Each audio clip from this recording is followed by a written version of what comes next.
Hello, my name is Pam Handrow. I'm the Executive Director at Bethany Apartments and the Women's Resource Center.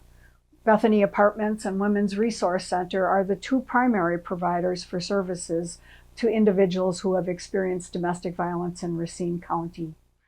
For the people who experience it, it disturbs their entire life, makes them have to think things through in a whole different way. What Bethany Apartments and Women's Resource Center do is we attempt to provide guidance and support while individuals who are experiencing violence or abuse try to get on with their lives and find safety, security, and self-sufficiency. We're a very small organization, and all staff work here because we believe in what it is that we do. When it's not COVID, we have a lot of activities. People come through the offices. Each one of us does what we can to support the individuals. So we take, a great deal of time with them, and everybody is here to serve their needs. Hi, I'm Jory Chambers. I am the Assistant Director of the Women's Resource Center in Racine. I have been the Assistant Director for about 6 months. I've been with Women's Resource Center for roughly 3 years at this point. WRC's program is a 45-day program. That does not mean that it hits the 45 days and we exit. You can write an extension, and as long as you're making progress, we usually approve it. We've had people stay in the program up to 6 months. It just depends on the needs of the individual person. WRC's setting is a house. Each individual, especially during COVID, gets their own room with their family. So if it's a mother and children, they would stay in the room with their children. The singles would be in a room by themselves. When anybody calls Women's Resource Center and the advocates have a series of screening questions to determine how serious the situation is and what needs to be taken care of first. If that's safety, that's what's handled first. But what the advocate who answers the phone also tells them that they have an option of coming into the shelter. What that would mean is individuals could stay with Women's Resource Center up to 45 days, and even longer if it's determined to be necessary, while they sort through some of the many things they're going to have to take care of if they hope to leave there for safety and independence. While they're in shelter, they will be provided with basic necessities. They'll certainly be fed, they'll have a place to sleep, they'll have access to telephones, to the internet, to do whatever it is they need to do to make connections to the outside world. Again, transportation assistance when it's needed. So basically, what happens is that there are resources to make sure you can live while you're there and take care of your business. My day at WRC is different every single day. When I come in, I check with the advocate on duty, ask them who's in shelter, what's going on, and then I usually meet with everyone in house, check how they're doing, if there's anything I can improve on. I usually meet with staff and discuss, that's when I would do the monthly coaching. I also do basic, office work, checking my emails, and find webinars and other trainings for staff to attend. I am very involved in being into the house and talking with all the residents. That can take a good portion of my day, especially if the house is full. And then I check up on the different programs and make sure that they are running the way they're supposed to be running. We could talk a lot about the services and the programs that are offered, but I think it best that you hear from somebody who has lived this situation. Tonight we're going to meet Carol Pagan. She has a story that is compelling and moving and is certainly informative.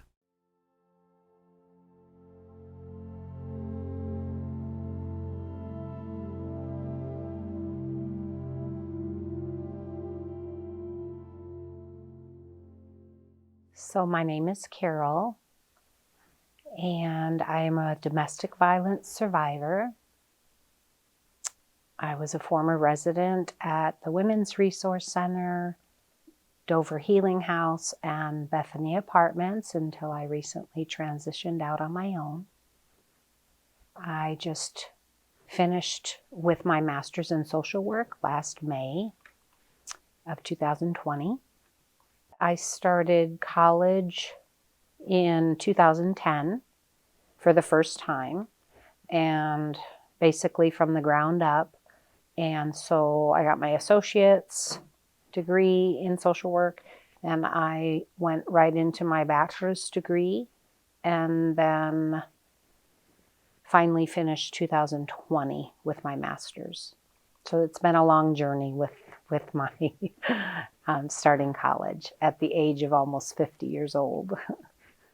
So I met my former abuser, in 2005. He had been a customer of my mother's. She was a manager at a cell phone company, and she had known him for over 10 years. And I was struggling with a dependable car. And so she told me that she never wanted me to introduce him to him because she didn't trust him. But she knew how hard I was trying, and she introduced me to him to help me buy a car. And she actually told me she warned him that he better not ever hurt me. So it's a very strange. So I met him that way. And then we just started talking over the phone basically about the car. And it's funny now, I can say that I had some doubts and strange feelings about him. Like, I didn't even trust him through the process. But he did help me get a car, and I was very grateful for that. So I shared that sentiment with him. And then all of a sudden, we just became friends. And then it kind of transitioned to more of that, on and off. It wasn't steady.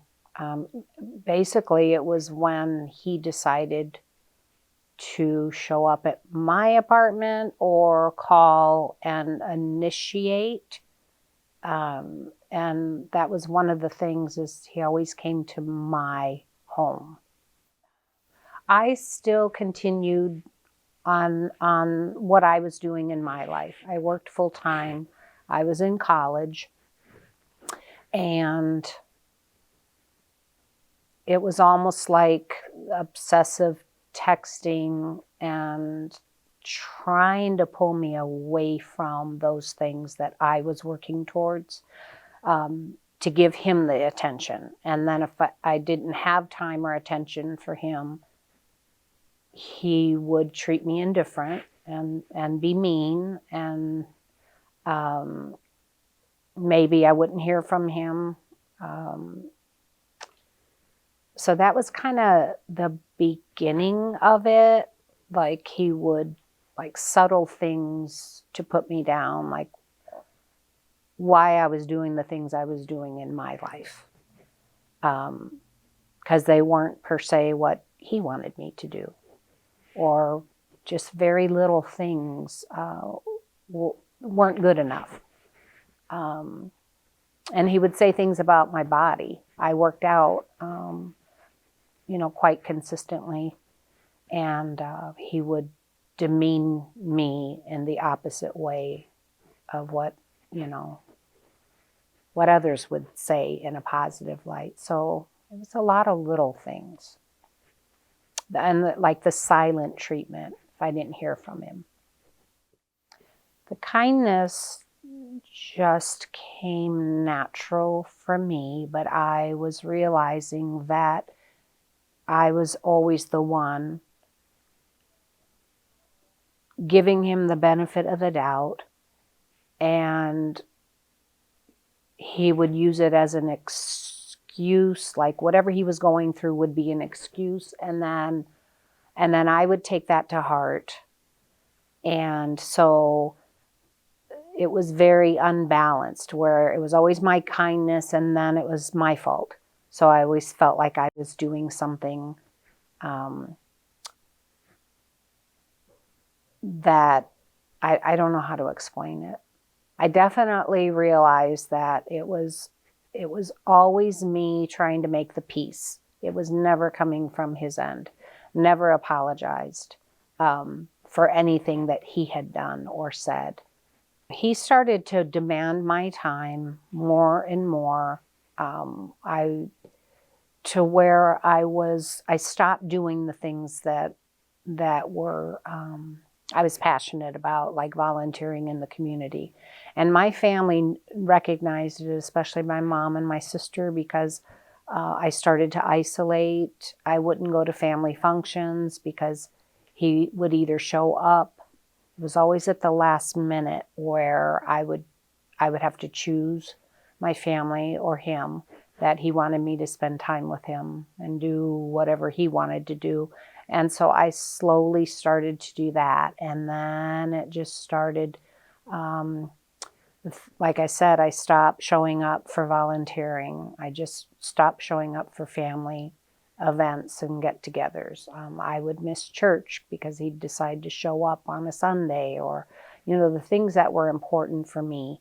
I was an independent woman, and I had always been. And so he was starting to take that away little by little, which I didn't know at the time. But I don't even remember the first time he physically abused me.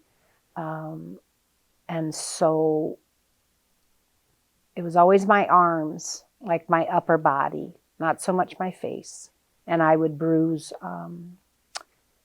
very easily. And it was a lot of bruising, a lot of swelling. Sometimes I couldn't move. And so I would call in for work. And it got worse and worse and worse. Or he would just manipulate me into staying home with him because he wasn't going to work because he wanted to drink or for whatever reason. So he would stay, sometimes during long bouts. Even when he was angry at me, he was just like, it was always at my home. I remember a friend of mine came in one time, and I stood up and we hugged, and she was always very observant, and she saw the sleeves go up on my arms and asked what happened, because they were very, very swollen and bruised.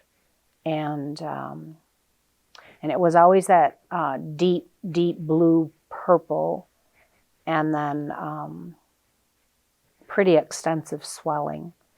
And she asked what happened, and then I would lie. I would always I told her that I was in the garage up on a ladder trying to get some boxes, and I fell. And then I remember with those same bruises, my family asked me the same thing. I was around them. I can't remember what it was for or what we were doing, and they asked the same thing.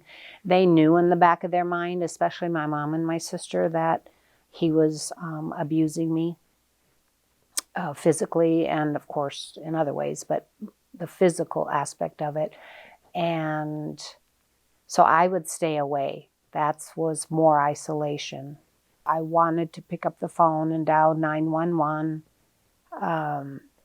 But he would threaten me, and then I would start to threaten him that I was going to call the police. And he would threaten me to call my mom, to call my sister. It was just, I was afraid myself to call, and then I didn't want anyone to know. So as much as I wanted to call and have him arrested, I feared. I feared for my life. I feared for my family, and I didn't want anyone to know. I was embarrassed, and it was a very, just everybody knowing everybody in my family, and I just didn't want to disgrace my mom. When law enforcement is involved, it's totally the resident's choice. So if you, as the resident, decide you want law enforcement involved and you call them prior to coming into shelter, they can be involved. Otherwise, if you want them involved after entering shelter, we can sit and do a police report or any type of assistance you need with the police, we can help be part of. It's our job to show up and to make people feel comfortable. That they not only can trust us, but that the big picture will be taken into place. So if there is a minor warrant that is there, or if there is no license or other situations that they would be fearful for calling, we can help settle them and let them know that it is our goal most of the time, if not all of the time, to look at the big picture and to be able to help them get to a safe place physically and emotionally and get them the resources they need. When we respond to a call for domestic abuse or domestic violence, obviously that is our main goal, is to long-term take care of that situation. Should there be a commitment for a traffic violation or a minor warrant, we have the ability to look past that and set that aside, work through it. The same with, we are not concerned with immigration or citizenship status whatsoever. We do not ask that. That does not factor into our decision making. We understand that there's definitely cultural situations that won't allow someone that's in a bad domestic situation to speak out or to be willing to come forth. And so it just takes time and patience on the patrolman's job, or the patrolman's part, to be patient, work with that person. It might not happen the first time you're there. They might not open up to you. It could take 3 or 4 calls before they become familiar and comfortable, because it's a leap of faith to put all your business out there, to confide in someone that's a complete stranger, who in other cultures might see us as the enemy or the bad guy. Staff at both Women's Resource Center and Bethany Apartments are very much aware of the difficulty individuals have when they choose to leave an abusive relationship, and I think can convey that to individuals when they call the program, and sympathize and empathize with the fact that they're in a very difficult situation, and make them aware that these are confidential services, that we know it's difficult, but if you come here, we can assist you in getting beyond your most difficult situation. I think that one of the things that staff do is just that, say we know that this is going to take a lot of faith and it's going to be hard for you to do this, but we understand your financial circumstances may be impacted. We understand that you're fearful about what might happen to your children if you do this. We understand that, but yet we have staff who have worked with individuals for many, many years. The programs existed for 47 years, and therefore we know that individuals come here and leave here to safety. I knew there was something seriously wrong, and the red flags were there. They were just becoming more clear, and it was a pattern, and like a cycle, because after he would physically abuse me, he'd either stay away or he would come right back and apologize and try to do something for me, whether it was pay my rent or various different things. Because when, I would struggle at times with my rent and my bills, and then so he used that financial control of where he would pay something for me, but then he would get mad and might take it back, or he would call and cancel payments that he paid for utilities, or cancel a check that he gave me for my rent. He would always try in some way to make it up without saying he was sorry, and that I love you, I love you, I love you, I love you, and then there was that kindness and forgiveness, and there were times where I tried to keep him away and break it off, but there was that constant stalking, and again, I was afraid. I was afraid to report him, and I was afraid for anyone to find out. So this went on and off, back and forth for over 8 years. Always, threatening to tell people, things about me. And in fact, he even got to the point where he was texting my mom and my sister and calling and leaving them messages. So I didn't realize it early on, but I realized it as time went on. And it was like he was going to show me who he was, the macho, or through the beatings or any other type of control. He was going to hurt me any way that he could. So not every domestic violence call that we go to is there obvious violence in the sense of physical injuries. As most people know, control can happen not just physically but also emotionally, whether it's through controlling their movements, controlling who they speak to, controlling what they do every single day. So when we show up, it's not always obvious if someone is a victim of domestic violence because there's not always injuries. Also, suspects are very clever. They harm people in ways that can't be seen, whether it's where clothes are normally worn or they make them wear some type of stuff over their head so we can't see an injury. So no, it's not always seen. So we have to do our best to recognize not just physical violence, but other kinds of violence that also go into the domestic situation. So for a rolling 12-month period, the reported calls that were labeled domestic abuse, we were able to identify 100 calls that were screened in using our LAP process, the lethality assessment protocol. So that 100 is what was reported. I am sure that the number is much greater, that it goes unreported and undocumented. Of those 100 calls, the responding officer who used the LAP protocol identified 73 that were high danger to the victim of that domestic abuse or domestic violence. So that's 3 out of 4 that are subject to, to more harm, more financial restrictions, more social restrictions, freedom of movement. So 3 out of 4, so 75%, that's a lot. I was trying to find some type of support for myself, even though I was still with him, on and off, or even if it was just accepting the text messages and replying, or the phone calls, and this pattern of even when I broke it off, like every 3 months I'd get a phone call, or every 3 months I'd get a text message, just calling like the support hotlines and just having someone tell me it's not my fault and it's not right. And my mom and my sister would tell me, doesn't matter what it is. No one has a right to touch you or hit you. And I was just deathly afraid to go into a shelter. So then I called the Women's Resource Center, and I kept calling, and I kept calling several times a day, actually, and they finally had an opening. So, and I had pretty much was living out of my car, so all my belongings were there, which was just some clothes and some personal things. And so I can't remember if I went during the day or if it was at night. But they had a room for me, and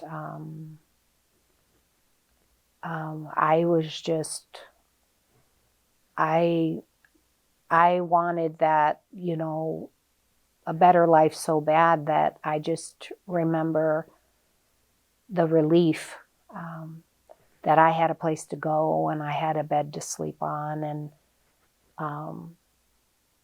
and it was just a warm and welcoming feeling. And just to hear the words, that you're safe and that, we're going to help you. And, we're here from you and we're here for you, and you don't deserve that. My roommates and I really connected and created a bond together, and I followed all the rules and used all the resources, the support groups, weekly meetings with the advocates, weekly meetings with the therapist.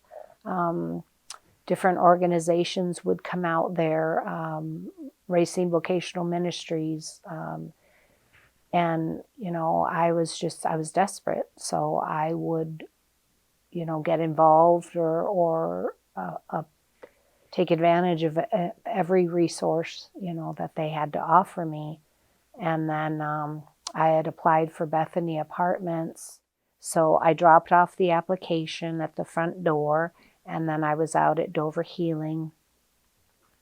And then all of a sudden I get a phone call from the case manager here to come in for an interview. I couldn't believe it. I just could not believe that I was chosen to come in for an interview. And so I came in and interviewed, and then I had to come back for a second interview with the executive director and the case manager. At Bethany Apartments, there's a case manager who is primarily responsible for helping each individual who lives here figure out what it is they need and what it is that they want, so that when they leave here, they can become self-sufficient and not have to find themselves in another violent situation. Case management means if you want more education, that individual will work with you to find out what it is you want and where you might be able to get that. If you're looking for job skills, the case manager will link you to our other partner organizations that we work with, or other situations where you can work on those skills and hopefully get life-sustaining work, so that you don't need to be dependent upon somebody else. If you need help with your children's schooling, we can help with that. The case manager has links to the school district so that you don't have to worry about going through all of those things by yourself. If you need counseling, if you need drug treatment, whatever it is that you need, the case manager will help you find what it is that will help you and help you connect to those resources. When I came back, this little Spitfire came in and sat down with Shauna, very direct, wanting to know my intention, if I wanted help, if I wanted a better life, because they had the resources and programs and the support to help. And basically, you know, how bad did I want this new life that I was worthy of? And so she was adamant that, very clearly and strongly said, I want you to take advantage of the programs that we offer. And so I saw a lot of passion in Pam's eyes and in her body language, and I needed to hear that. I needed to feel that they wanted to help me succeed and move forward, you know, breaking that cycle and gaining my self-worth and independence back. And the biggest thing was the support of every single staff member here, the community environment, to know I was sitting safely with other women during our support groups, that I could just be me and I could share what I experienced without any judgment, without shame or embarrassment, and that it, you know, it was okay to do that, and that I was here to heal, and you know, this program here at Bethany gave me that time to heal and just to go through the process. And I had a lot of transitions when I was living here, and they were there for me every step of the way. But it took me wanting to break that cycle, you know, seeking and moving forward to that better life. So I had to do the work. It was here. It was simple. It was offered. And even if there were things that, you know, weren't visibly offered, I was able to go and speak to someone here, whether it was, you know, Pam or Catherine or the case manager.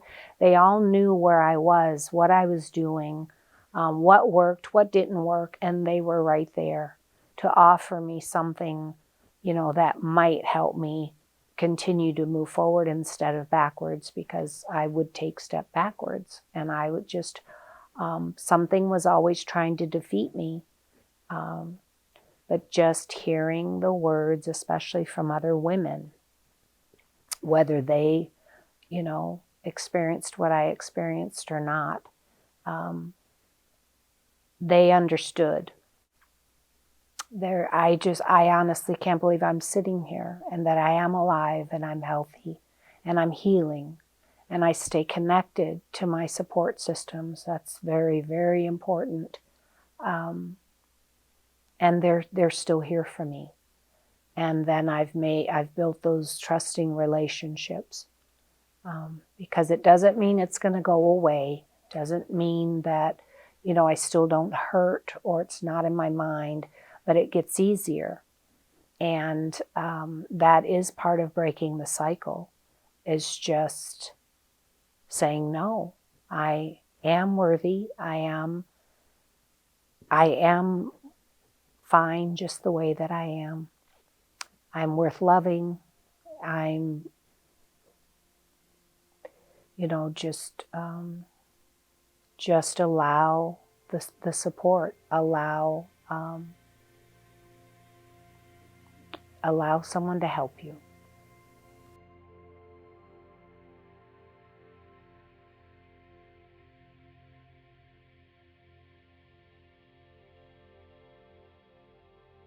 Domestic violence is real. It's a real thing. It shouldn't be taken lightly. And if you have a friend or someone who's been acting abnormal and you suspect it, you don't necessarily have to call the police right away, but just reach out to them in a private moment and be there for someone. If they tell you they need help or they ask you to call the police, there's more than one way to get a hold of us. There's 911. You can call our general dispatch number. You can have a friend text on your behalf. If you're in a bad situation and you fear violence, you can text a friend and ask them to call the police. We'll still respond tactfully and politely and do our best to identify and get you the services you deserve. If I was speaking to someone who's stuck in a relationship where they don't feel like they can break away, or one they haven't recognized that the situation that they're in is unhealthy, is to be able to look at it from a different perspective. Life is an opportunity to look at things from different lenses. And your perspective absolutely determines what happens. And so try to look at a different perspective, and hopefully you're aware that many, if not all of us in the Racine Police Department and other local agencies are here for your help. We want to be able to help you. But in the end, it's your decision. It's your decision that has to be made long term. We can help you in the moment or maybe for a few days, but it's your decision to seek out. If you or someone you know is going through a domestic violence situation, we can help you. You can call and just talk about your friend's situation and tips on how to safety plan with them if they are not willing to call. You can't make someone leave. If they're not ready to leave, they're not ready to leave. All you can do is support them through the situation, support them, stand by their side, because the worst thing that can happen is them being isolated with that abuser. So, to moms and dads and siblings that have a family member that they know is in an abusive relationship, I would say, do not judge them. Don't yell at them. Love them. Be there for them. Even though you don't understand why they're there, why they're staying. Don't say anything about the abuser. Just ask if there's anything you can do to help. And most importantly, listen and let them know that you're there. And it's okay to say, I don't understand this, but I love you and I'm your family, and I want to help you in the way that is best for you. So please don't tell them what to do. And just show the love and care as a family member, and hold their hand.